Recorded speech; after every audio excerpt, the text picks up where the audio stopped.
friend of mine, actually, he was a lawyer who worked in the contract department for NBC, and he was going on vacation, so he gave me 2 press passes. This is before 9/11, and they did have the pens where everybody's penned up for like 60 blocks, but in the middle, that's why they had all the cops, the press, the entertainer. Well, since I had the NBC passes, I got to go in the middle, and this was before 9/11, so they weren't really checking it. So I actually would just take the pass and go, I'm with NBC. I literally was able to just walk within like half a block of where the ball dropped. Now, I did get caught one time. They're like, oh, you're with NBC, they're over there. This is the ABC area. So I obviously couldn't go over there because I wasn't really pressed. So I just kind of scurried off into the night. But once the ball dropped, then I was just like a regular schlub like everybody else is being pushed in a massive crowd back to the train. I went once. That was the only way I'd do it. Never do it again. But good segue though, because as a financial planner, one of the things that you'll do is you'll have relationships with other individuals, which is one of the reasons why I belong to this group. Because when you think about financial planning, most people think about investing.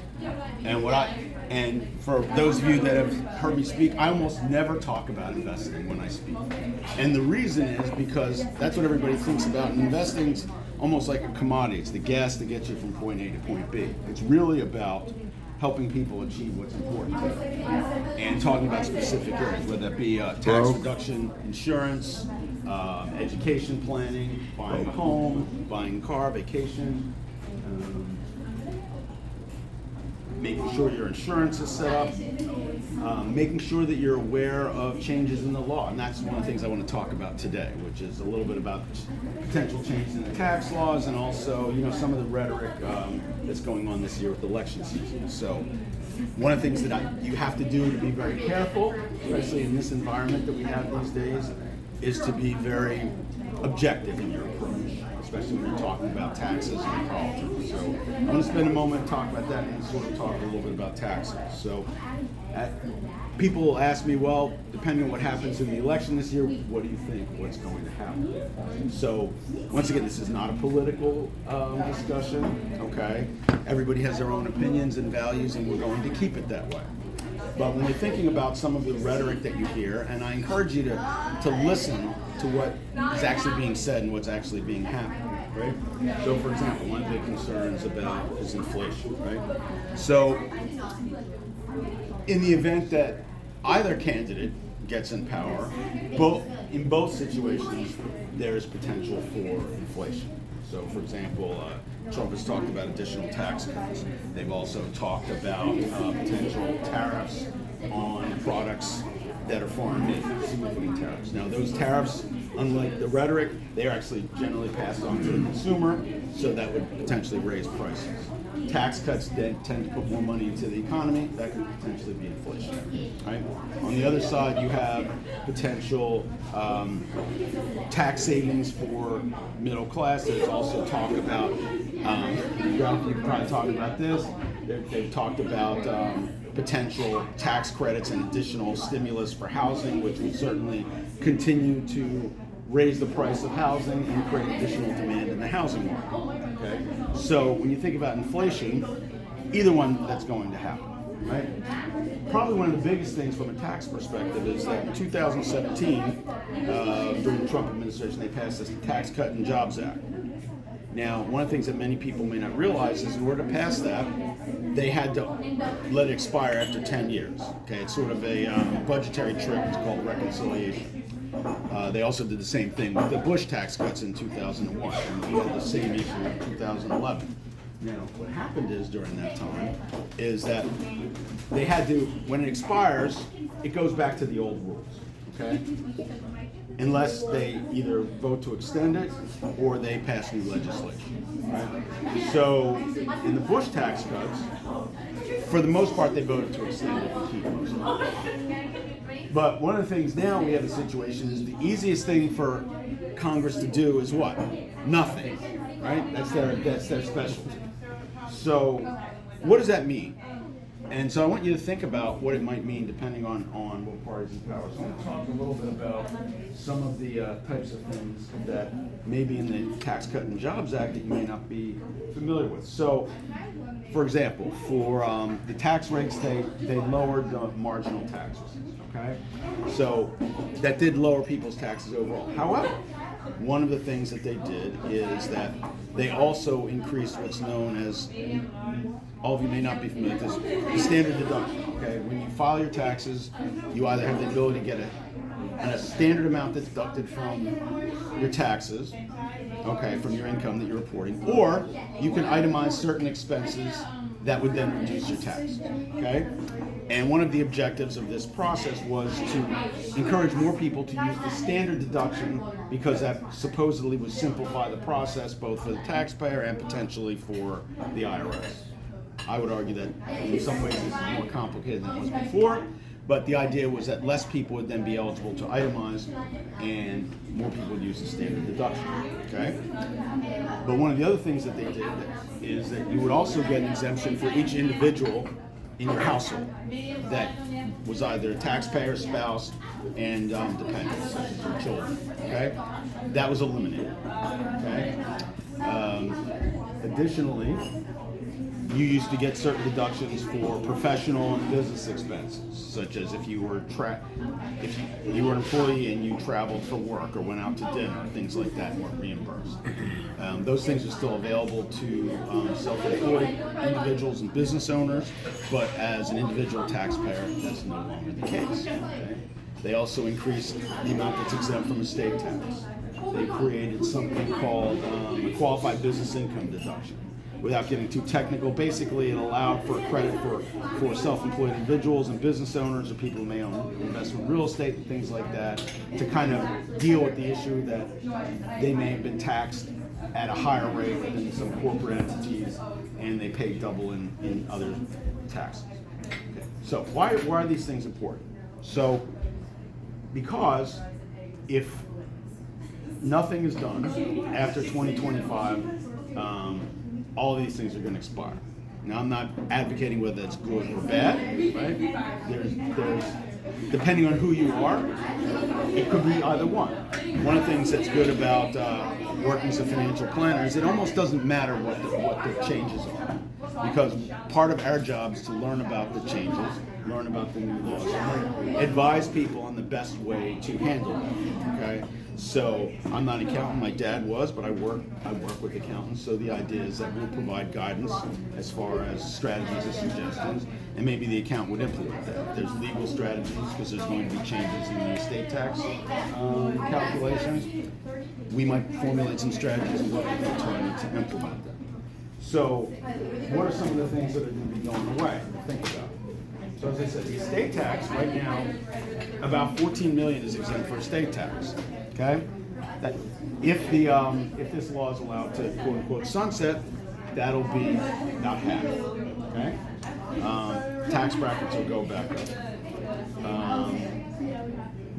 The corporate tax rate, which is right now is reduced from 35% to 21%. That won't necessarily change, but they've talked about maybe pushing it back up to 28%. Trump's team's actually talked about pushing it down to 15%. Okay, so my feeling at the end of the day is probably just going to stay where it is, but that's something to think about. Okay, there's credits for research and development that's going to go away. Child tax credit was increased from 1,000 to 2,000. That would go away. Both parties have actually expressed an interest in maintaining that or potentially increasing because it's pretty popular. So that is certainly something that will probably change. AMT, this is a big one. A lot of people aren't familiar with this. AMT stands for Alternative Minimum Tax. And this is a different parallel system that basically says, look, if you have all these credits and deductions and your tax is really low, but you make a certain amount of income, there's a minimum you have to pay regardless of all these taxes. So one of the things that they did is they raised the threshold for what that income had to be. Okay, nearly doubled it. That'll go back to what it was. So more people will be ensnared in that as well. Okay. Let's see. The other big one is state and local tax. This is the one that people probably hear about the most. Okay? So for people who own property, especially in states where they have high state income tax, high property tax, like New Jersey. I'm glad I live in PA. A little plug for my home state.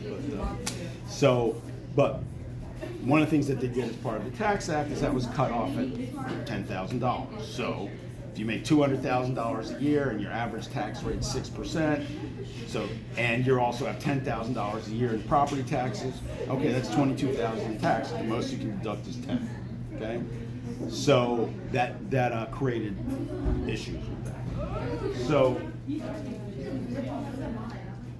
most likely, if the Democrats win, what's most likely is many of these things will sunset.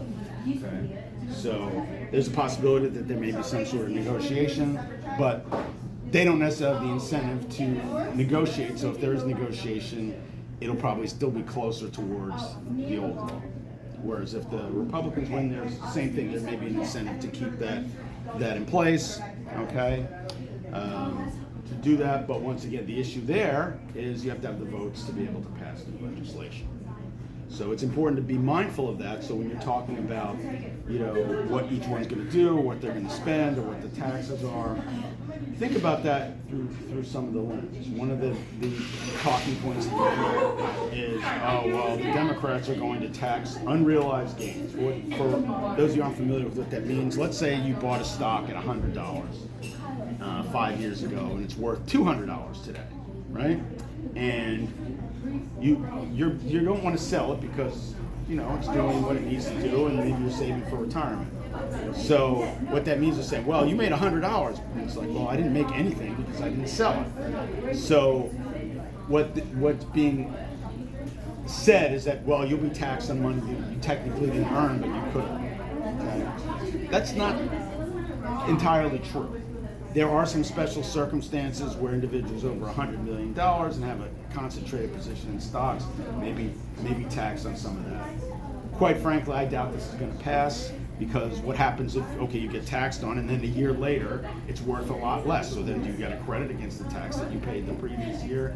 Record keeping for this would be just a mess, so I don't see it happening realistically. Okay? But the point is that when you take aside all the personalities and the rhetoric and all that, think about what is likely to be done and what is likely to propose and how that's going to change. Because as business owners and professionals, we are a product in the world in which we live. And part of being a financial planner is giving people guidance so they can work towards their long-term goals. Not that boring. No. I find this stuff interesting. I do too. So the key is, right, and I'm just trying to give you a few snippets. The key is to say, okay, based on these types of things, what should I do? Okay? So you want to kind of keep an eye out of the legislation. So for example, if it looks like the tax will expire and repeal, okay, that may create an opportunity where you'll be able to deduct more again for state income tax and property tax and itemize again. So things that maybe you might have planned on spending money on but wouldn't have been deductible, maybe wait till the following year, because you'll get a tax savings, right? Or if the law is not going to change, one strategy that people have used, for example, if they can't itemize, is like contributing to charity. They might double up. So the idea is you can't itemize every year, but you can itemize every year. But the main point is, or if you have a lot of business income, that deduction for the pass-through business is going to go away, maybe you try to realize more of that income prior to it going away. And I think you'll have a better idea, obviously, after the election as far as where some of these things will go, so you can make informed decisions. So I'll stop now because I don't want to run over. Questions?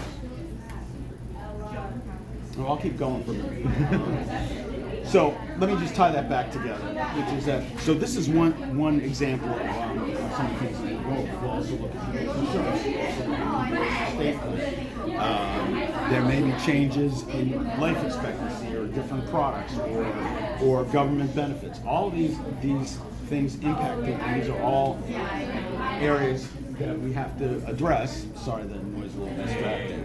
We'll also work with small business owners. One of the things which I didn't even get into, and I've talked about this before, you gentlemen didn't get to hear this, but as part of the Secure Act, which was passed in the past couple of years, they expanded some of the rules for savings for retirement plans, and they created where you have to provide a Roth option within the 401k. They provided where small business owners can set up retirement plans. They'll get a tax credit for that, okay? And if they're big enough, they actually have to set something up whether they like it or not and enroll people.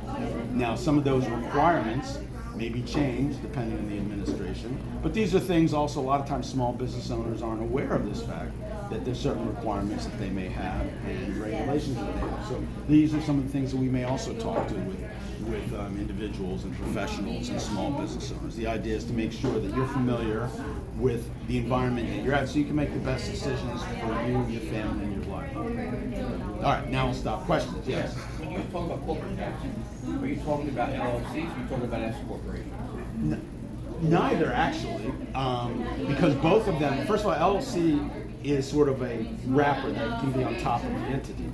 So an LLC really refers more to the liability issue. It doesn't necessarily impact the tax issue. Okay? The tax issue is more geared with, are you a sole proprietorship? Are you a partnership? Are you a C Corp or an S Corp? So part of the reason they passed this legislation regarding the qualified business income is because of the fact that S Corps, partnerships, individuals, and some real estate arrangements often will be taxed as what's known as pass-through income, meaning it passed through to the owner, right? So, for example, I have self-employment income as a financial planner. I'm considered a sole proprietor. So, even though I have business income, right, it passes through to me personally. So, whatever my personal tax rate is what I pay. Whereas, which is a lot higher than it might be because of my wife is a school administrator and is a salaried employee, right? But if it was just me, and as a business owner where I can deduct a lot, my tax rate would presumably be lower for the same income because it's passing through to our household income, right? A C corporation is taxed separately as an entity, and that's when they refer to the corporate tax rate that refers to C corporation. Generally, S corporations, partnerships, sole proprietorships are going to be taxed at the tax rate situation of the relative business owners. Other questions?